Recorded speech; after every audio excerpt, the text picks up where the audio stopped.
मामला पन्ना जिले की सिमरिया पीडब्ल्यूडी रेस्ट हाउस का है। यहाँ पर तैनात टाइम कीपर ओम प्रकाश गर्ग और सब इंजीनियर संजय खरे ने हरे भरे लिस्टिन के 5 पेड़ कटवा दिए जो 20 साल पुराने थे, जिनकी कीमत लाखों रुपए है। जिसमें स्थानीय सरपंच के द्वारा 2 पेड़ काटने की अनुमति ली गई थी और 5 पेड़ कटवा दिए गए हैं। पेड़ गिरने की वजह से रेस्ट हाउस की बाउंड्री लगभग 30 से 40 फुट क्षतिग्रस्त हो चुकी है, जिसमें विभाग का लाखों का नुकसान हुआ है।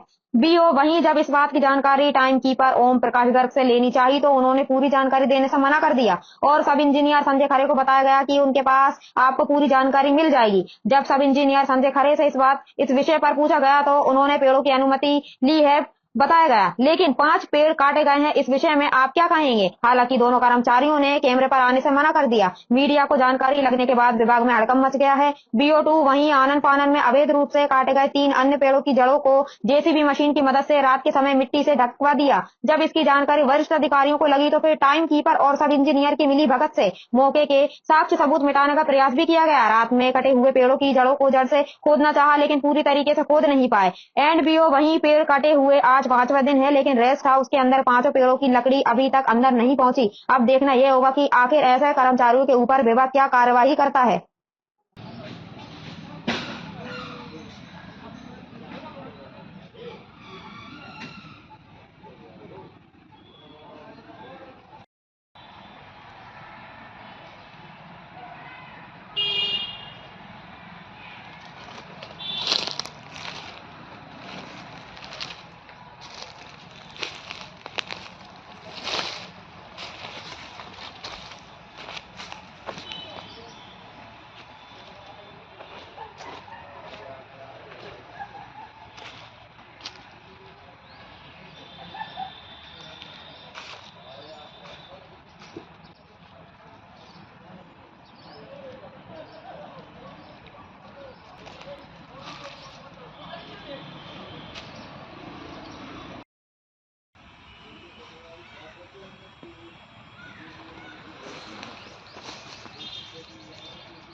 पीडब्ल्यू रेस्ट हाउस में अवैध रूप से पेड़ काटने का मामला सामने आया है।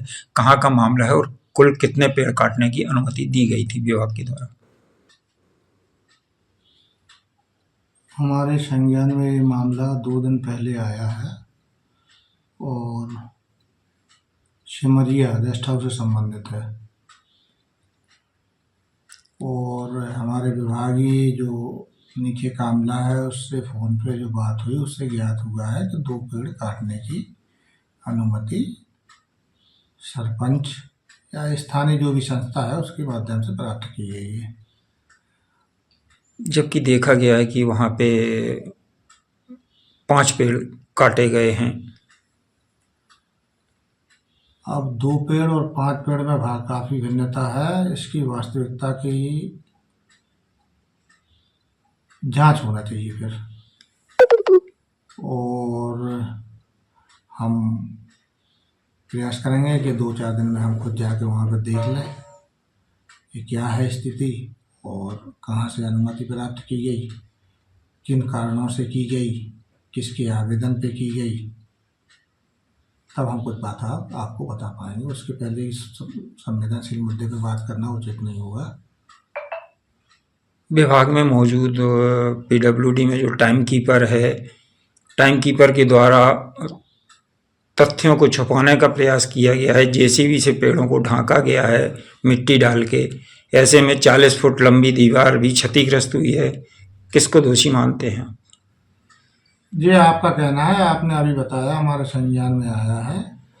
अब बात रही समयपाल की या टाइम कीपर की, तो वो सीधे तौर पे हमारे नीचे काम नहीं करते हैं। समयपाल विभाग में सीधे तौर पे उपयंत्री के अधीनस्थ काम करते हैं, और इस सब बातों की जब हम अवलोकन करने जाएंगे तो सारे तथ्य सामने आएंगे, और उसके बाद हम कुछ शब्द कहें तो वो ज़्यादा उचित होगा। अगर जांच में दोषी पाए जाते हैं तो ऐसे कर्मचारियों के खिलाफ क्या कार्रवाई की जाएगी? जो शासन के नियम के प्रावधान होगा उसके तहत कार्रवाई होगी।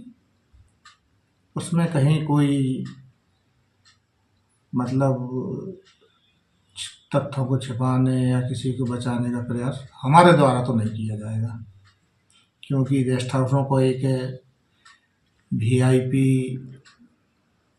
लोगों के आने जाने की सुविधाओं के लिए बनाया गया है। उनका हम लोग संरक्षण करते हैं, पेड़ पौधा लगाते हैं, पानी डालते हैं, साफ सफाई करते हैं, लाइटों का मेंटेन, बाथरूमों का मेंटेन, सब कुछ हम लोग करते हैं, और हम लोग सहृदय करते हैं। पेड़ गिरने से दीवार भी जो क्षतिग्रस्त हुई है, तो क्या इसका? अब उसी बात को 4 बार कहना और 1 बार कहना एक ही है कि जब तक वहाँ जाएंगे नहीं, जब तक हम देखेंगे नहीं, जब तक किसी प्रकार की बात करना ठीक नहीं। Thank you sir.